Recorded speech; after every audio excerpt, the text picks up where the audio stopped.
سب سے زیادہ ان کو کیا چیز اریٹیٹ کرتی تھی جس سے وہ اس ملک کے حالات یا پریشان تھے بہت زیادہ، اگر میں آپ سے پوچھوں تو؟ سب سے زیادہ جو انہیں اریٹیٹ کرتی تھی کہ وہ امت مسلمہ کا اپنے آقا و مولا سے اظہار وفا سینہ کھول کے نہ کرنا. وہ کہتے تھے کہ جب بھی ہم حضور کی ذات کو دیکھتے ہیں، ان کی دی ہوئی شریعت کو دیکھتے ہیں، تو وہ یورپ کی اینکوں سے کیوں دیکھتے ہیں.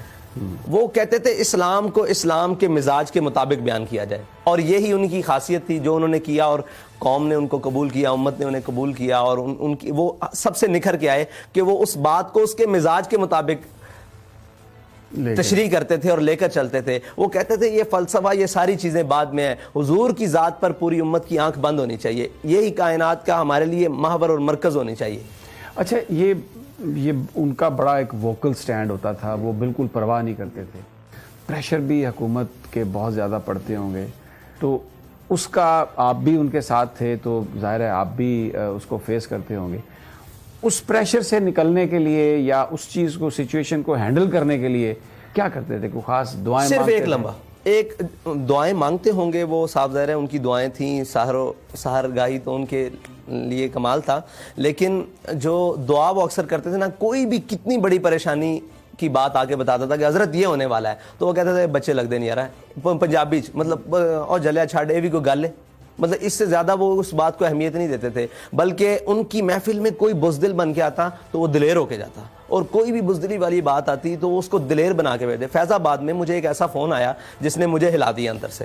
مجھے کہا کہ جناب آپ کو یوں کر دیں گے، آپ کو وہ کر دیں گے. میں بھاگتا نا ان کے خیمے میں گیا، کونیاں دھو رہے تھے اس ٹائم، وضو کر رہے تھے، کونیوں میں پانی ڈال رہے تھے. تو مجھے دیکھا اور میری شکل دیکھی نا تو پہچان جاتے ہیں صاحب ظاہر آخر. تو مجھے دیکھا تو کہنے لگے کیا ہوا ہے؟ میں نے کہا جی ایسے ہے. کہتے ہیں جلیا یہ بھی کوئی گل ہے، جدو اسی کہنے حضور دے نا تے مرن آئے بیٹھے تو کدو مرنا، آج موقع مل جاوے تو اس تو بعد. تو میں باہر نکلا، مجھے ایسے لگتا تھا میں دو عالم سے ٹکرا جاؤں گا. مجھے یقین جانے صرف ان کی اتنی سی بات کے بعد مجھے یہ حوصلہ مل گیا، ایسے لگتا تھا دو عالم سے ٹکرا. اور کوئی بھی بات ان کی محفل میں چھوٹی کرتا، گری ہوئی کرتا یا بزدلی والی بات کرتا، اس کو دلیری کی باتیں سناتے، اس کو دلیری کی باتیں سناتے. اور وہ جو دلیری آپ نے ان کی گفتگو سے سنی ہے وہی دلیری ہے، اور جو ان کے آپ نے اعمال سے دیکھا ہے اور ان کے کام سے دیکھا ہے وہ دلیری. آپ کی انہوں نے پرورش کی، پورا آپ کو سب کچھ سکھایا، آپ نے انہی سے سارا علم سیکھا. شعر وہ بڑے پڑھتے تھے، آپ کے ساتھ بھی کبھی اس طرح کی کوئی انہوں نے ہوتا تھا مقابلہ؟ جی میرے ساتھ ایک میں نے علامہ اقبال کا شعر پڑھا، اس کے اندر میں نے اضافت غلط کر دی. میں نے جان بوجھ کے غلط کر دی؟ نہیں، میں ویسے بول جی میرے علم میں نہیں تھی یہ بات. میں نے تو اپنے طور پر میں نے کہا جی میں نے یہ شعر یاد کیا ہے، تو یہ شعر میں نے اضافت غلط کی. رقابت علم و عرفان ہے تو میں نے رقابت علم و عرفان کہہ دیا.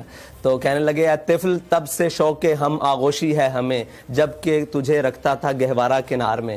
کہ ہمیں تب سے یہ کام آیا ہے کہ جب تو اتنا چھوٹا سا تھا نا یہ تو پہلے بیٹھو سیکھو.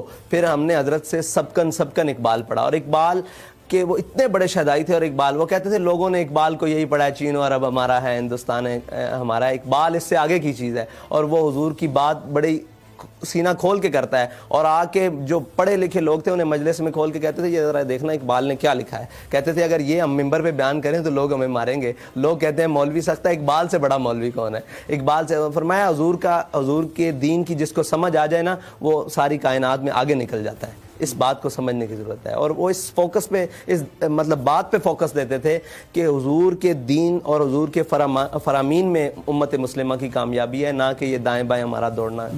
اچھا، آپ کی گفتگو سے مجھے ابھی یہ اندازہ ہو رہا ہے کہ کیونکہ اگرچہ وہ بیمار بھی تھے، آپ سے باتیں بھی کرتے رہے، لیکن آپ کو کچھ اندازہ نہیں تھا کہ یہ اس طرح سے وہ رخصت ہونے والے ہیں. پھر یہ اتنی بڑی جماعت ہے، اس کی اب آپ کے پاس اس کو آپ لیڈ کر رہے ہیں. تو اس چیلنج کے لیے آپ تیار تو نہیں تھے، تو پھر ہمت اور سارا جذبہ کیسے آپ نے اپنے آپ کو ایڈجسٹ کیا اب اس کام کے لیے؟ میں 2015 تک بلکہ 16 تک اپنے والد صاحب کو بالکل ساتھ رہا ہوں. میں نے ان کی ڈرائیونگ بھی کی ہے، سفر حضر بھی کی ہے. لیکن 2016 کے بعد انہوں نے مجھے میدان عمل میں پیچھے رہ کے ہر کام کرنے کے لیے کہا. مطلب جو بھی کام ہوتا، جیسے آپریشنل معاملات ہیں جتنے بھی تحریک کے، وہ مجھے کہتے اس کو کہو یہ کرے, اس کو کہو یہ کرے, مطلب خود پریکٹیکلی کرسیاں لگانے تک, ہر معاملات تک. پھر ہر میدان میں مجھے انہوں نے آگے رکھا. فیض آباد جس دن آپریشن ہو رہا تھا, سب کو کہتے اس کو بلا کے لاؤ, مجھ سے پوچھتے ہیں کیا صورت حال ہے, میں نے کہا جی شیلنگ ہو رہی ہے, یہ ہے. مجھے کہتے چلو بھاگ کے آگے جا کے سب سے آگے کھڑے ہونا ہے, لوگوں کو یہ نہ لگے کہ تم پیچھے بھاگے. میں پھر سب سے آگے جاتا, پھر بعد واپس آتا, پھر آگے جاتا, پھر واپس آتا.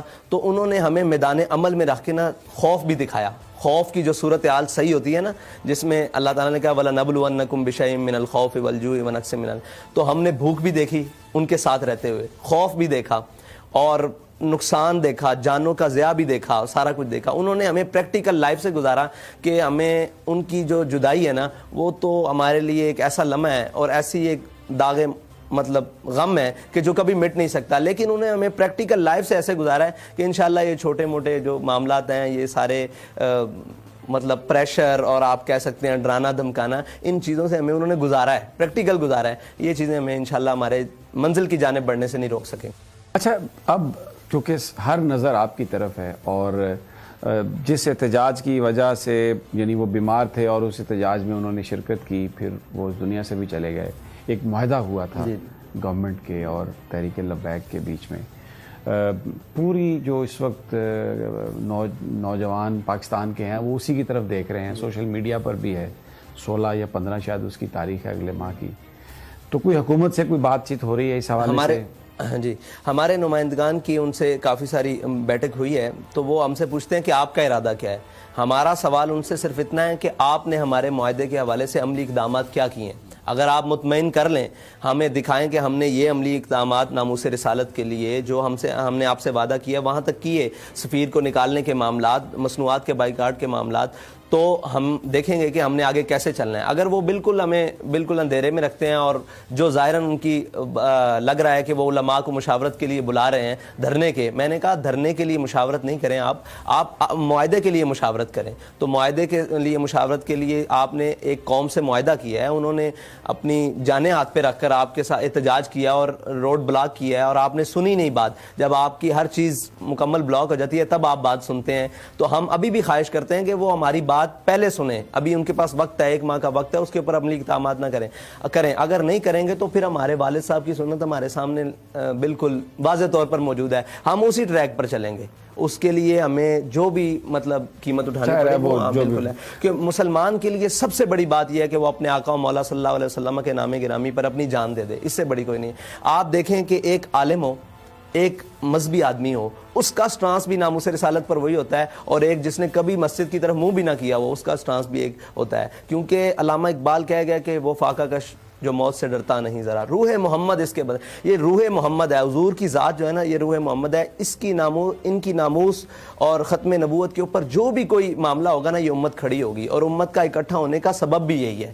ورنہ علامہ خادم حسین رضوی نے نہ پیسے بانٹے ہیں, نہ کوئی اور معاملات کیے ہیں, نہ جائیدادیں ان کے پاس تھیں, نہ کوئی ایسی چیزیں تھیں. انہوں نے حضور کی بات کی, اور وہ روح جو ہے نا, روح محمد, وہ امت کے دلوں میں دماغوں میں دوبارہ پھونکی ہے, تو امت دوبارہ اکٹھی ہوگی. اور اس سٹانس کے لیے انشاءاللہ ہم آخری حد تک جانے کے لیے تیار ہیں. ہم حکومت ہمارے ساتھ معاہدہ کرے جو اس نے بات کی, اگر نہیں کرے گی تو پھر ہمارے پاس دوسرا راستہ ہے جو ہمارا قانونی آئینی سارے حق ہیں. سبسکرائب کریں اور بیل دبائیں تاکہ کوئی خبر رہ نہ جائے. سب سے زیادہ ان کو کیا چیز اریٹیٹ کرتی تھی جس سے وہ اس ملک کے حالات یا پریشان تھے بہت زیادہ, اگر میں آپ سے پوچھوں تو؟ سب سے زیادہ جو انہیں اریٹیٹ کرتی تھی کہ وہ امت مسلمہ کا اپنے آقا و مولا سے اظہار وفا سینہ کھول کے نہ کرنا. وہ کہتے تھے کہ جب بھی ہم حضور کی ذات کو دیکھتے ہیں, ان کی دی ہوئی شریعت کو دیکھتے ہیں, تو وہ یورپ کی اینکوں سے کیوں دیکھتے ہیں. وہ کہتے تھے اسلام کو اسلام کے مزاج کے مطابق بیان کیا جائے, اور یہی ان کی خاصیت تھی جو انہوں نے کیا, اور قوم نے ان کو قبول کیا, امت نے انہیں قبول کیا, اور ان کی وہ سب سے نکھر کے آئے کہ وہ اس بات کو اس کے مزاج کے مطابق تشریح کرتے تھے اور لے کر چلتے تھے. وہ کہتے تھے یہ فلسفہ, یہ ساری چیزیں بعد میں ہیں, حضور کی ذات پر پوری امت کی آنکھ بند ہونی چاہیے, یہی کائنات کا ہمارے لیے محور اور مرکز ہونی چاہیے. اچھا, یہ ان کا بڑا ایک ووکل سٹینڈ ہوتا تھا, وہ بالکل پرواہ نہیں کرتے تھے. پریشر بھی حکومت کے بہت زیادہ پڑتے ہوں گے, تو اس کا آپ بھی ان کے ساتھ تھے, تو ظاہر ہے آپ بھی اس کو فیس کرتے ہوں گے.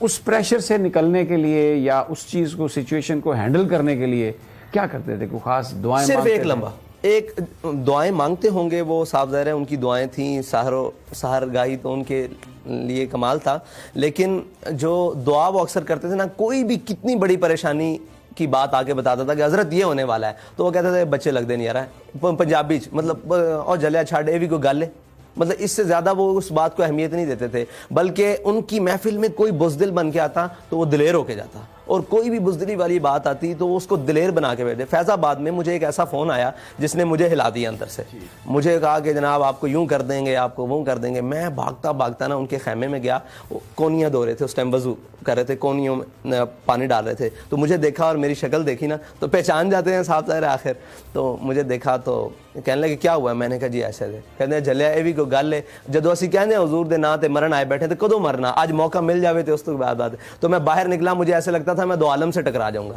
مجھے یقین جانے صرف ان کی اتنی سی بات کے بعد مجھے یہ حوصلہ مل گیا، ایسے لگتا تھا دو عالم سے ٹکرا، اور کوئی بھی بات ان کی محفل میں چھوٹی کرتا، گری ہوئی کرتا یا بزدلی والی بات کرتا، اس کو دلیری کی باتیں سناتے، اس کو دلیری کی باتیں سناتے، اور وہ جو دلیری آپ نے ان کی گفتگو سے سنی ہے وہی دلیری ہے، اور جو ان کے آپ نے اعمال سے دیکھا ہے اور ان کے کام سے دیکھا ہے وہ دلیری۔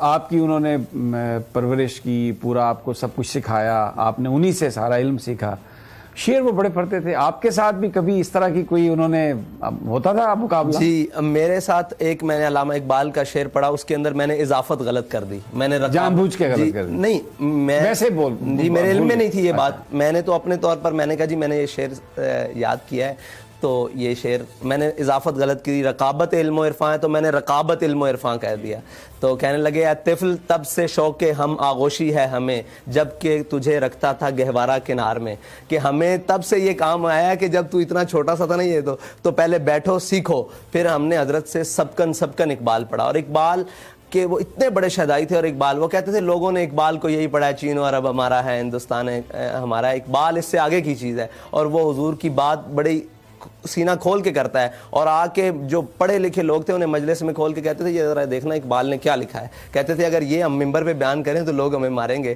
لوگ کہتے ہیں مولوی سخت ہے، اقبال سے بڑا مولوی کون ہے؟ اقبال سے فرمایا حضور کے دین کی جس کو سمجھ آ جائے نا وہ ساری کائنات میں آگے نکل جاتا ہے، اس بات کو سمجھنے کی ضرورت ہے، اور وہ اس فوکس پہ اس مطلب بات پہ فوکس دیتے تھے کہ حضور کے دین اور حضور کے فرامین میں امت مسلمہ کی کامیابی ہے، نہ کہ یہ دائیں بائیں ہمارا دوڑنا ہے۔ اچھا، آپ کی گفتگو سے مجھے ابھی یہ اندازہ ہو رہا ہے کہ کیونکہ اگرچہ وہ بیمار بھی تھے، آپ سے باتیں بھی کرتے رہے، لیکن آپ کو کچھ اندازہ نہیں تھا کہ یہ اس طرح سے وہ رخصت ہونے والے ہیں، پھر یہ اتنی بڑی جماعت ہے اس کی اب آپ کے پاس، اس کو آپ لیڈ کر رہے ہیں، تو اس چیلنج کے لیے آپ تیار تو نہیں تھے، تو پھر ہمت اور سارا جذبہ کیسے آپ نے اپنے آپ کو ایڈجسٹ کیا اب اس کام کے لیے؟ میں 2015 تک بلکہ 16 تک اپنے والد صاحب کو بالکل ساتھ رہا ہوں، میں نے ان کی ڈرائیونگ بھی کی ہے، سفر حضر بھی کی ہے، لیکن 2016 کے بعد انہوں نے مجھے میدان عمل میں پیچھے رہ کے ہر کام کرنے کے لیے کہا، مطلب جو بھی کام ہوتا، جیسے آپریشنل معاملات ہیں جتنے بھی تحریک کے، وہ مجھے کہتے اس کو کہو یہ کرے، اس کو کہو یہ کرے، مطلب خود پریکٹیکلی کرسیاں لگانے تک، ہر معاملات تک، پھر ہر میدان میں مجھے انہوں نے آگے رکھا۔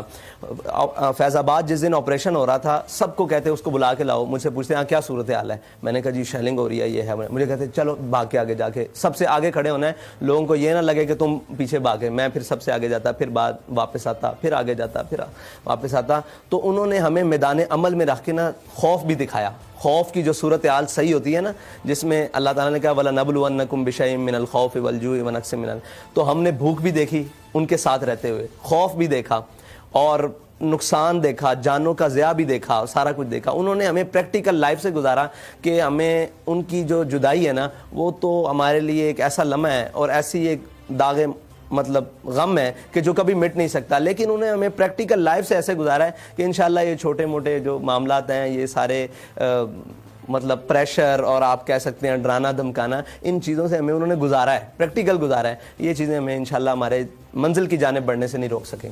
اچھا، اب چونکہ ہر نظر آپ کی طرف ہے، اور جس احتجاج کی وجہ سے یعنی وہ بیمار تھے اور اس احتجاج میں انہوں نے شرکت کی، پھر وہ اس دنیا سے بھی چلے گئے، ایک معاہدہ ہوا تھا گورنمنٹ کے اور تحریک لبیک کے بیچ میں، پوری جو اس وقت نوجوان پاکستان کے ہیں وہ اسی کی طرف دیکھ رہے ہیں، سوشل میڈیا پر بھی ہے، 16 یا 15 شاید اس کی تاریخ ہے اگلے ماہ کی،